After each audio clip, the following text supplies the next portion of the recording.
Hello and welcome to another episode of Be the Love to Awaken Our Souls.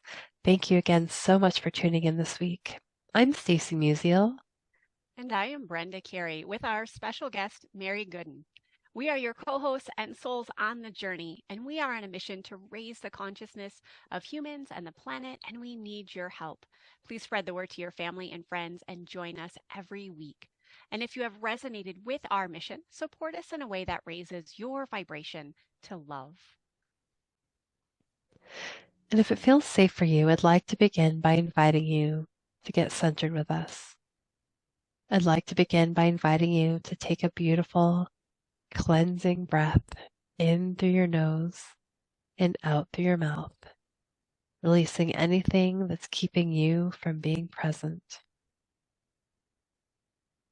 And take another deep breath in through your nose, breathing in calm, peaceful, loving energy, and breathing out anything you are ready to release in this moment now. And take one more breath in through your nose, breathing in light and love for yourself. And imagine breathing out that light and love and send it back to all of humanity, remembering that you always, always have your breath to come back to. Our guest today is Mary Gooden. Mary is an international speaker and founder and CEO of Divine Destiny Mentoring and Publishing, and host of the podcast Shine Your Soul Light. After years of living the American dream, she is now on a mission to flip that ideology on its head to bring more joy, fun, love, and laughter to the hearts of humans worldwide. Something unique about Mary is that she doesn't just speak about thriving on purpose, she lives it. Mary leads a joy filled life with a daily commitment to her three non negotiable practices. She is a portal of positivity. Love, love that. Thank you so much for being here with us today, Mary. Well, thank you for having me, ladies. It really, truly is a delight, as you already know, to spend time in the energies and the vibrations of love and just raising that vibration just by talking about it, just by being willing to tell our stories of how we came to deeper levels of knowing that love is so important for self so that we can truly and genuinely give this love to humanity. I I'm love that. super And excited to be here. yeah, and speaking of stories, would love to get to know you. So tell us about your journey and what has led you down this spiritual path. Oh my goodness, there's so many delicious stories. As you had said, I'm in publishing, and that really prompted me to actually start sharing global stories about it. But my story really begins and ends and begins again with panic, with deep levels of heartbeat in my heart. A, a near and dear request for me to tune in and come home to myself, come home to nourishing my body, to get back in my body, if anybody knows what that means, to really start paying attention to the people pleaser in me, and kind of flip the ideology in that way, flip the switch to tuning into what do I need? How can I love myself today so that I can genuinely love my children, my family, my job, my passions, my purpose. And that's what did it for me. I landed in the hospital with my first panic attack. Now I was lighting all the fires and wearing all the hats. I was in corporate dentistry, really. I was an executive leader managing the hen, the whole farm. It was my dedication to somebody else's dream. And I loved who I was I loved the dream that he had, that he was dedicated to. I really embodied it. But my body didn't really embody it, or so I thought. Mm. I was just taking all the steps and ticking all the boxes of how to be a successful feminine leader. And it quickly came to a halt. One day I went home. I had worked all day. I mean, we had this magnificent castle built in Virginia Beach, my former husband and I, and we're just living in it. Like we were leaving at 6 a.m. We weren't getting home till 8 o'clock. Kids to daycare. I would go off to work. I'd stop in the middle of work. I'd leave. I'd go to the gym. I'd go work out, like doing some things for me. I'd go back to the office. I was living on espresso. I just love coffee. And then I would go take a yoga class, and then I would go teach 2 more classes. And all the while my kids were going from morning care to school to evening care to gym care. Although we felt like we were having a lot of fun, my body finally one day, I had just finished preparing a meal for them. I was running a bath upstairs, and my heart just started doing the thing. If you've never been in a state of panic like that, it truly feels like a heart attack. It really, you feel like, okay, something's wrong. So I ended up in the ER that night, but I was still so wound up in this belief that we mothers, working mothers, leaders, have to let go of their emotions. We have to cast all this humanness aside to show up as this perfectly put together person. So I'm in the hospital like, nurse, I've got work tomorrow. I've got to get out of here. And it kind of hit me a couple of days after that. I was like, what are you doing? You're giving everything in you to somebody else's dream. You're trying to keep up with somebody else's idea of how life should be. And nobody's really been benefiting from it. I mean, from a facade place, I was running a multi-million-dollar company, so there was some benefit somewhere, but it just, my heart started beating. My love, my organ of love started crying out to me. And so along came oh, this is fun, a 4-year journey, a 4-year journey, which for that element just relates to the Mother Mary to me. The energy of 4 is such a beautiful heart opening, love yourself deeply vibration. It took me 4 years to finally resign. I was medicated for 4.5 years on a very low dose of anxiety meds, which every morning I was like, this is not my life. This is not my life. This is not the life that these children chose me for. This is not the way I want to project out into humanity. These are not things that I want to be an example of, because they're not okay. And so meditating, sitting to meditate for the first time. Now, I have a history of background of yoga. I went through yoga teacher training. I've played with Reiki, universal energy. I've attuned others to it. So I had been working on all these modalities. And it was really finally time to anchor in and be the example of them, to really practice what I was preaching to others on the yoga room floor. So I resigned from my corporate career. I decided to sell everything that we had in Virginia Beach. And I had spoken to my husband at the time. He was in Japan. He was he was in the Navy. And I was like, it's time for me to make a shift. If any of you have ever recognized, it's that moment of enlightenment, sitting by the fireplace enough nights to say, Mary, you have to love yourself. You have to take care of yourself. You have to do this not only for you, but for those 2 little girls that are watching you.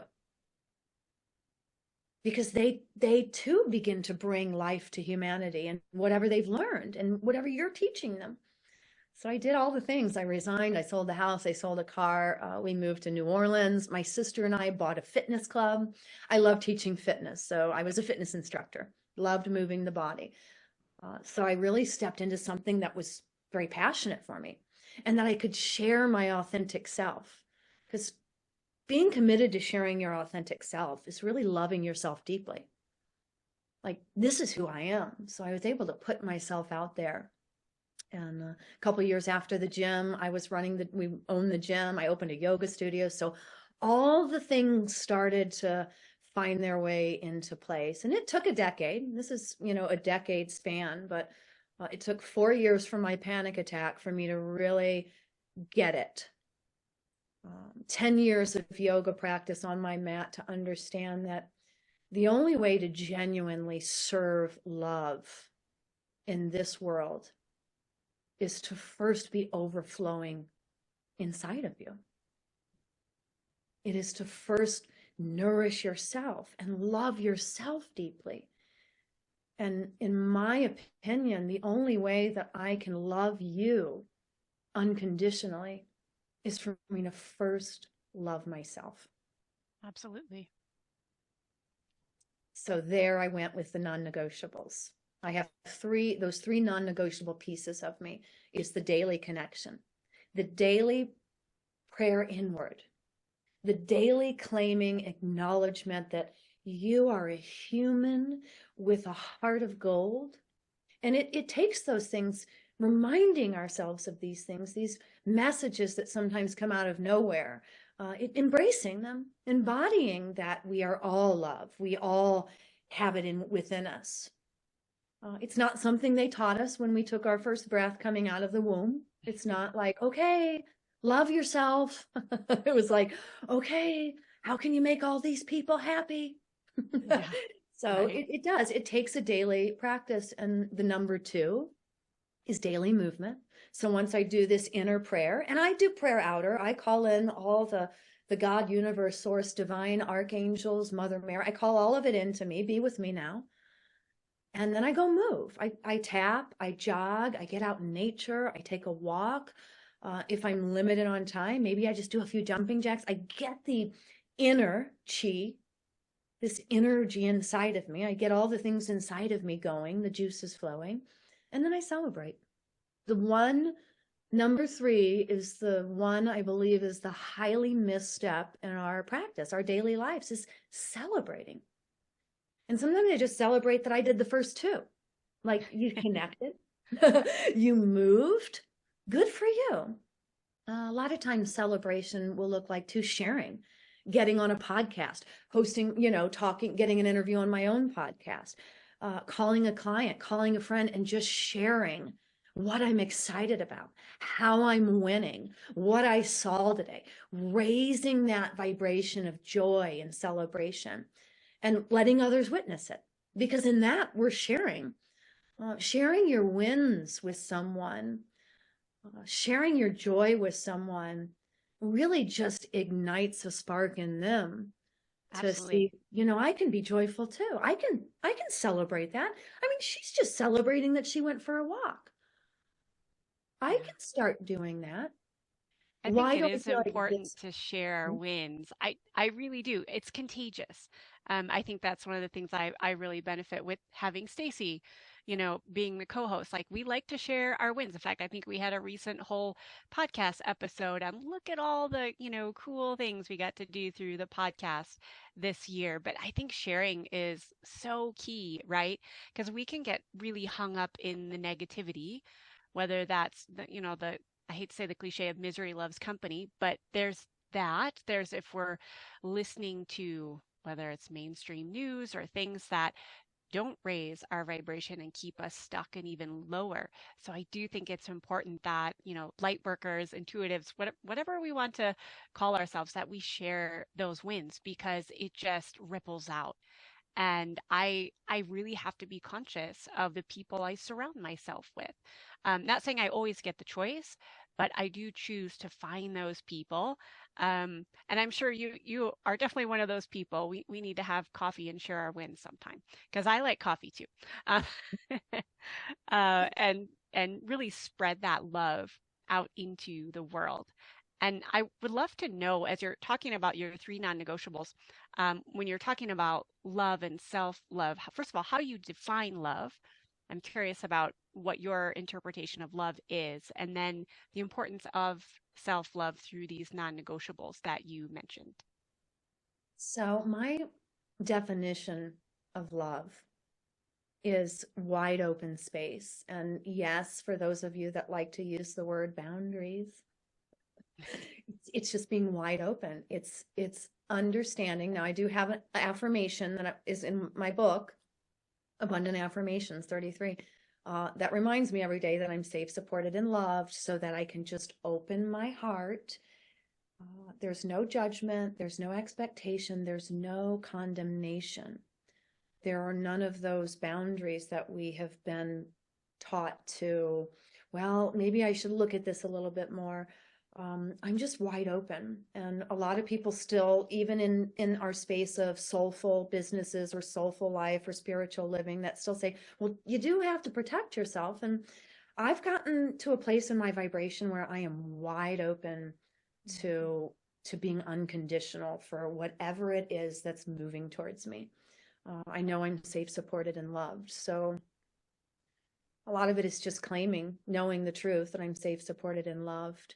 But love is just being wide open. No judgment, no expectation, no condemnation. I'm taking each moment as it represents itself. And I'm just finding the value, seeking value. I don't have any reason not to not look for value. I just see the value in everything. How is this experience serving me? How is it serving all of us? And that is love for me, just being wide open. Self-love practices. So being willing to sit down with myself and be with my heart and open my heart and look into my heart and remind myself that I love you. I say I love you to myself more times a day than I can even count. It just comes out now like, oh, I love you so much. Especially when I do something different. Like instead of saying, why did you do that? I'm just like, I love you so much. You're so creative. You're so creative, Mary. But to sit down and have that daily connection to myself, to understand that I am worthy to have now for me, I'm going to say for me, the first 4 hours of every morning are dedicated to my 3 non-negotiables. But when I teach others or lead others or encourage others, for me to flip the switch and just take the first couple of moments, the first couple of conscious breaths of my day with my hand on my heart and saying to my heart, show me the way today, what is mine to share? That's the easiest way you can start really giving yourself the first moment of the day instead of, what do I have to do today? I have this whole list because most people are still waking up with that. I've got to get up because I have to go check these boxes. What if for the next week, instead, you woke up and you came into consciousness and before your feet even hit the floor, you just put your hands on your heart and said, show me the way today. What is mine to share? And then just notice how it might shift. Or, if you can give yourself 3 minutes a day, again, because I do baby steps, because I get it. I was 22 years in the corporate. I was 22 years of waking up with a massive to-do list. And what I really want others to wake up with, or what I really encourage others to say is, who do I get to be today? Love that. Who do I get to be today? Show me the way today. Who do I get to be? So it's taking that first moment, that first waking breath. And even if it's just that, saying to yourself, I love you. Say it until you believe it. What do you have to lose anyway? I mean, all you're doing is rewriting the other thing that you're saying, like, are you ever going to get this done? Or how could you? Or whatever it is that replays in your head. And it's practice. Now, I did say these are daily practices. My daily practice started probably with a couple minutes a day. It's 4 hours. I don't do anything. I don't show up anywhere until I have practiced these non-negotiables. And I will tell you, in just the reflection over a decade, people can feel my love when I walk in the room. And it wasn't for them. I wasn't doing it for them. I was doing it to come home to me. And maybe I was doing it for my daughters so I could get to the place where I know they chose me to be, which is show us what's possible, Mama. And to show them what's possible is to first say, well, first you got to love yourself, darling. First, when you love yourself, you trust yourself. So I practiced. Show me the way today. You're going to lead the way. Not you, not all these people outside of you, but this golden heart that is in you, you're going to get a chance. And then I go into that daily connection of me. I have affirmations. I am safe, supported, and loved. Show me the way today. What is mine to share? I am open to receive my gifts and share them with the world. Like these new sayings, again, instead of, am I ever going to get all this done? Oh my gosh, I've got 60 hours worth of work in 3 hours to do it. Or just trying to support somebody else's to-do list. Especially as moms, right? We want to support our partners, thinking that supporting them is trying to do everything for them or do everything for our kids, when what we should be showing everybody is how we take care of ourselves. And then they'll learn how to take care of you. It's such a neat experiment. Absolutely. I have a story. I have two daughters, they're 17 and 20. But we ended up in Sedona, my older one and I, and what she had watched me do is I buy myself flowers every week. I'm Mary, but P.S., by the way, I'm going to get myself flowers every week. I deserve them. And I went on a trip. The first trip I left her in Sedona by herself. And I came back. She picked me up from the airport because she had been watching me all these years. She brought flowers and she made me brownies because as a child, when her father was underway, he was out to sea. When he would come home, I would always bake him something delicious, right? And I would always I'd dress up the house. And so 15 years later, her watching that, she then started doing it for me. But she also noticed that I would do these things for myself. I would treat myself special. Well, then her boyfriend moves in a year and a half ago, and now he does it. He buys her flowers he works at Whole Foods, so every week he has a fresh bouquet of flowers for her. It's just, it's just beautiful. But it took me showing them. It took me being willing to take care of me. I don't believe that our partners are there to take care of us. They're there to hold a space alongside of us while we nurture ourselves. And in that nurturing of selves, we begin to automatically nurture others. My husband and I now, I'm remarried 6 years. We don't live in the same state. He lives in New Orleans. I live in Sedona. I travel full time with speaking and doing now. Same thing. I have a bouquet of flowers. It's just because he watched me do it. He watched me take care of myself. And I don't have to make him feel bad because we do that. We don't even realize we're doing it. But when we're not loving ourselves, we're making other people feel bad for not loving us in the way that we want to be loved. But we haven't even yet loved ourselves in the way we want to be loved. So how can anybody know how to do that? So that was my experiment. And I just started watching it like they started taking care of me the way that I took care of myself. That's so beautiful. Thank you for sharing the stories along with it, because that makes it really tangible. I think I'm curious. You mentioned that like your non-negotiables. You've mentioned some of the practices with the flowers and baked goods.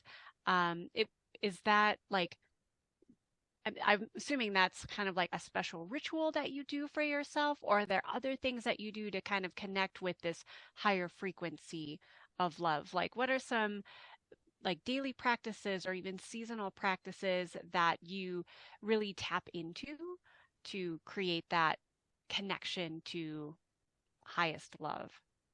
The highest love, I do have that dedicated, committed time where I call in Mother Mary and Jesus and Saint Germain. So I do have practices of drawing these energies of love and light to me every single morning. I work with crystals. I have a lot of delicious vibrational crystals that hold codes of the earth that continue to keep us safe, supported, and loved. I teach yoga and I practice yoga. I have 13 crystal alchemy bowls.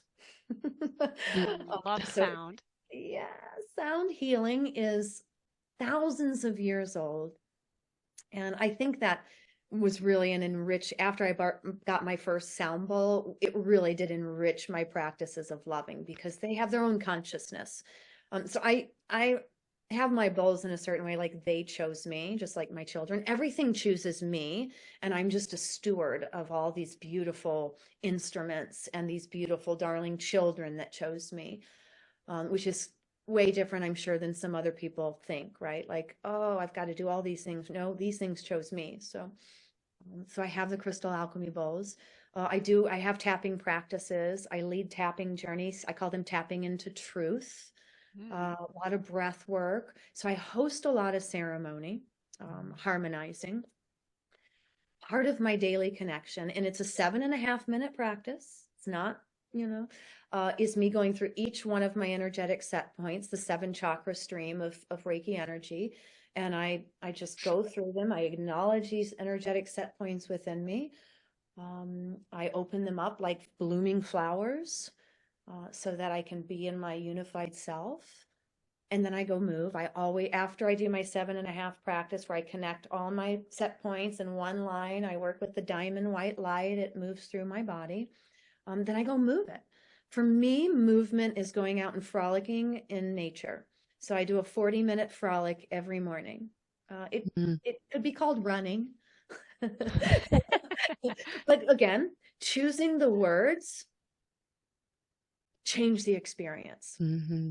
So I go out for a 40-minute frolic, and I practice that with a lot of my clients. Like, let's just reframe your words for a minute because that changes your whole experience. I take myself to lunch probably 3 or 4 times a week. As I said, I don't live with my partner full time. And so I spend a lot of time treating myself well, which is second nature, because I believe that abundance thrives in our ability to be in our most authentic vibration, which means I'm never alone. Everybody's always around me. So then I just go share that spirit. I'll go sit at lunch alone, but make a ton of friends. And I do that movement. Nature is huge for me. And I don't know about you ladies, but just even a 5-minute walk, being in full awareness of the fact that Mother Nature, that Mama Gaia, that Earth has created the most beautiful things for us to witness. That has, like, you can see love all around you when you come into awareness. So part of that connection puts me into awareness for the whole day. But then I just move around. And then, like I said, I celebrate. I take the first 4 hours of my day for me. It's not selfish. It's not even selfless. I call it being soulful. I'm nurturing this delicate little bright soul that is within me. And I'm allowing it to find the most valuable, well, every experience has value. The most exciting experience that I could walk it through as a human. But my practices are that yoga. I like to frolic. I like to lift some weights, like just a little lightweight, high rep. I think that movement, being physically connected to your body and doing physical things, keeping it active. And I know everybody likes to say, I don't like to work out, or I have bad this, or I have that. Finding a way to actually move this human body, instead of looking to ways to make it feel better from an outside source. Yeah. Any movement of your body, and starting any movement practice will bring it back into harmony. Yeah, I think movement and nature and all of that is just so important. And you mentioned in the early on in the interview here, in the conversation, that really loving our humanness, right? And so finding that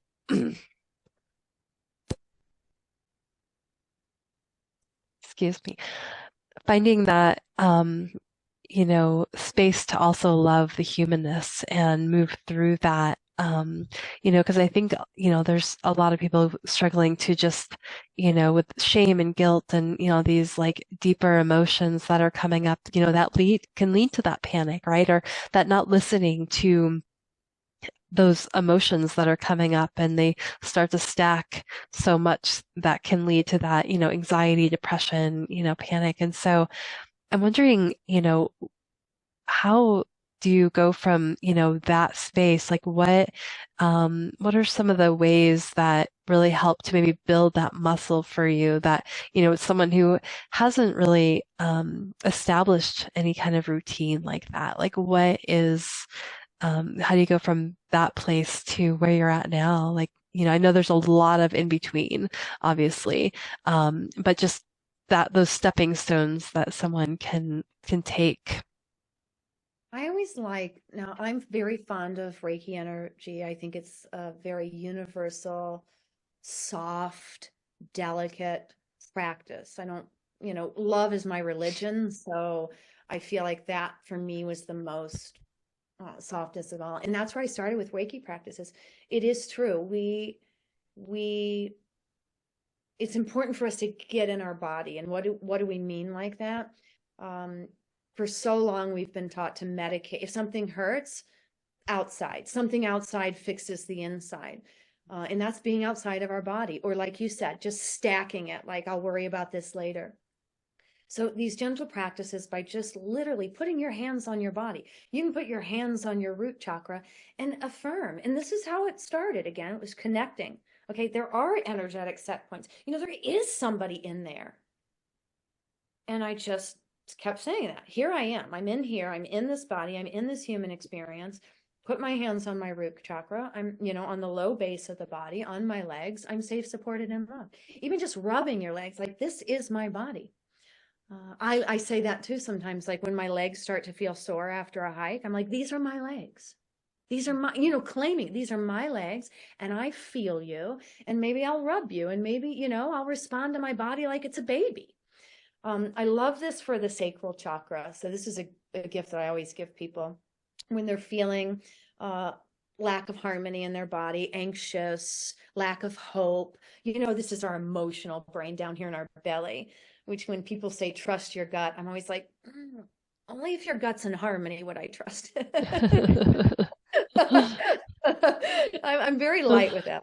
I don't know about that, but do this practice because in soma practice too, depending on where you are in your life, there's a masculine and feminine body too, right? So I have the masculine side, which is my right side, and my feminine side. So I take my hands on my low abdomen and I trace the infinity sign.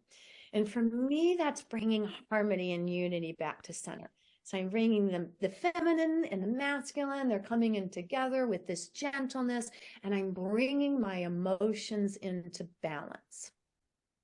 Now, for those that are listening that still could have skepticism in that, I always ask, like, why is there skepticism? We are master manifestors or manipulators. And what I say, really, what my mind tells my body goes. It happens. That's the truth. What my mind tells my body becomes the truth. So why not try it? Instead of negating it and saying, well, if that worked, we'd all be doing it. Well, would we? Have we gotten so locked into these other ideas of how to be a human? Because those are the teachings. It's like you said, Brenda, we have to worry about who's around us because the program is heavy. And even in the highest realm of yourself, you get around a bunch of other people that don't believe that they can change their own life. It leaks. It can start to bleed. So what do I have to lose? What do I have to lose by thinking a different way, by trying something new, by believing for a moment that what Louise Hay said, right? I can heal myself. What do we really have to lose? So I always go there. If I start to feel friction or anxiety, which is rare, I just look at it and say, well, I'm just going to bring harmony to my body right now. I mean, I'm still a human. And so for the women out there, I still have a hormonal experience, and I'm like, I acknowledge it's in there. And sometimes I just acknowledge it. And I'm like, I hear you and I see you and I'm just going to walk with you. And then maybe on that day, I don't get out. Maybe I just lay with myself. Maybe I just be with myself while these energies move through because they're still that. But am I willing to pay attention to that? Right. That's so loving, right? That's really where self-love comes in, is listening and showing up for yourself, right? And giving yourself what you need in that moment. And recognizing when it's, maybe becoming an imbalance versus like, what do you need in that moment, because we can get, I think, in that momentum of, well, I'm gonna let this go for today, and so tomorrow it might be, I'm gonna skip the gym again or whatever, right? So, but we really want to like take an opportunity to really listen and give ourselves that self-love. Because when we listen, that's when we are truly, truly stepping into that love and raising our vibration even more. Well, you're right. It's an internal thing. And for so long, we've been trying to think it was an external, like, oh, like retail therapy. I'll just put that in as an example. Like Right. we're for so long, we've been taught that if something doesn't feel good inside, try to satisfy yourself with something outside. Yeah, If I think if that's, somebody, mhm. I was to say, I think that's so prevalent, whether it's retail therapy or social media scrolling, or, I mean, the distraction of the day. I think we can forget the powerful co-creators that we truly are. And I think it's why we need each other to remind ourselves that we get to be manifestors. Or manipulators, I think was the other word that I'd not heard of that before. I was like, oh, I'm gonna remember that we are really powerful co-creators. Mhm. It's fun, that word. And, this has been 6 months going with me coming back to using that word, because we think of when somebody says, oh my God, you've been manipulated, right? This word manipulation becomes this really heavy and yucky thing, right? But the truth of the matter is that, Brenda, we are all master manipulators. We are all master. It's the same thing as manifesting. We manipulate every experience based on our perception. And our perception is built on how we feel and think about ourselves. And one fun piece of advice I got to give this morning when I was talking to a friend of mine in Ohio is like, you're step out of your controller and into your creator. If your Mm, outside experiences are showing up in a way that you don't desire, don't get mad at everything outside of you. Go inside and say, well, how would I like to create it? How would I like to see it? It's not really anybody outside of us, outside of our us's fault. I want to say that right, but it's a lot of, it's not really their fault that we have an emotional reaction to what is happening. It's something inside of you, us, me. If I get angry at my partner, it's not him. It's what have I not processed? What am I mm, not looking at in me that is allowing me to get angry for it? Because that's not love. And I know that nobody wants to hear that. But the deepest level of love is allowing somebody to be who they are and understanding that if they're affecting me, what is it in me that I need to go deeper and look at? It absolutely. bothers me that he's not thinking about me 24/7. Why does that bother me? It's not Mm, his responsibility to think of me 24/7. You know whose responsibility that is? yep, Yep. It's my responsibility to show others how to treat me. If absolutely. people aren't treating me the way I desire to be treated, I need to go in here and treat myself. It's because it's so funny. You can have a conversation with somebody and they can be doubting on themselves, like, I'm such a fool. And then 20 minutes later, somebody could say to you, you are such a fool. And you get mad at them, right? Absolutely. But people are just, they're mirrors for us, right? And if we can take, that time to really, self-reflect on what is this teaching me? What is this mirror like giving me right now and how I can truly show up for myself? Because then you're taking personal responsibility for your own emotional experience. And that's how, is that's the most self-loving thing we can do to like begin to explore that. And because then we have personal power to release that. And, as we, shed those layers, we become more and more in love with ourselves. And then, we truly can be the love, right? This isn't that's all about what our podcast is, right? It's going within to show and shine our light and shine our love within or without, so that we can truly shift the world. And so, Mary, I'm wondering, as we're, in this beautiful, beautiful conversation, and as the beautiful work that you're doing in the world, and I'm wondering if you can share, what is your vision of the bigger picture? What's your macro vision for the work that you're doing? So the vibration that I hold and that I claim in my daily practice is my self-responsibility, is holding the highest vibration of unconditional love. And that is to getting to this place where there are no boundaries, there's no barriers, there's no, and the ways that I get to do that is through storytelling. When we tell our stories, when we really, like on podcast, on a global platform, when we release these wagons that we've been pulling our whole lives, not only to vocalize it for ourselves, but to share it with others.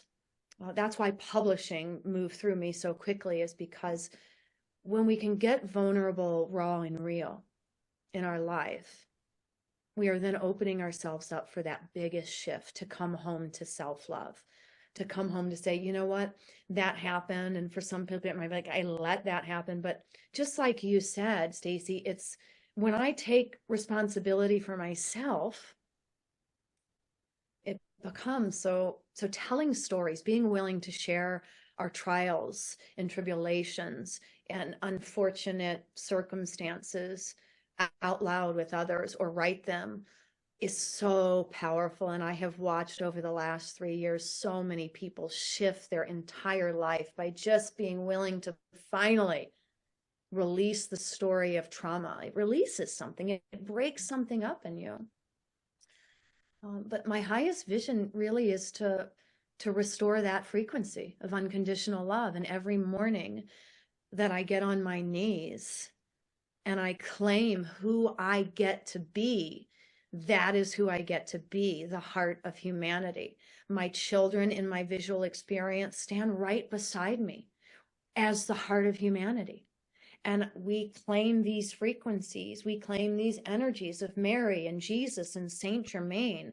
And I don't leave the house or turn on a single call until after I have claimed these truths within my body and my vibration, that I'm willing to hold those vibrations, no matter what it looks like, because it's all valuable. Every experience is a gift to inspire someone. And that's the motto that came through when I started my publishing company. Aside from that, I lead through, this affirmations book came out of nowhere just a few months ago, that I published. So I help people change the way that they say things, to help change their perception, because words carry value. And if you're using words that feel yucky in your body, you're always going to feel yucky in your body. Or just to reframe or redefine, like the word manipulate. I've completely reframed that word into like, I am a master manipulator. I am creating my experience. We have the power. We have that power to create the experience right before my eyes. But that's it. I want to be love, and I want to hold that highest vibration of unconditional love, so that that there is a harmonious world, and I live in it, and I am human, and I feel this when I pinch myself. There is, I like to call it, where I'm in the frequency. I am moving at the speed of love. I am in it. And every experience that I create for my clients, for my friends, for those that get to surround me, they're feeling it and they're reflecting it. And so I just keep claiming that same thing every morning, daily practice, every day. Why every day? Because every moment is changing. Sometimes it's a couple of moments a day. But that's it, to restore it, to remind people that it's available to each and every one of us. And that's what I'm going to do for really for the rest of my life. And what does that look like? Treating myself like the golden flame that I am. That's beautiful. Thank you so much for sharing your vision. I definitely resonate with so much of this conversation. And as we wrap it up, could you please tell our listeners where they can find you and anything you're currently working on? I'm always working in the realms of love. It's easy to learn more about me at marygooden.com, MaryGooden.com. If you hit I think it's a backslash, and you might have this in the notes, gift, you'll receive a gift from me that also a downloadable that leans into how do I claim my life? After claiming my life, how do I create it? And then how do I celebrate it? It's easy. Beautiful. Marygooden.com. Beautiful. Thank you. And we will add all those links to the show notes. So thank you, Mary, so much for being here with us today and this beautiful conversation. And thank you for listening to Be the Love podcast. If you've enjoyed listening to our show, please share the love by sharing it with your family and friends, giving us a 5-star written review on iTunes and Spotify, or liking us on Facebook. And please consider supporting our mission to awaken our souls with a monthly donation that helps us with the operating costs of this podcast so we can continue to spread the love. To contribute, visit our Patreon website at patreon.com/Be the Love podcast. And stay tuned for more episodes being released on Mondays at 5:55 a.m. Mountain Time.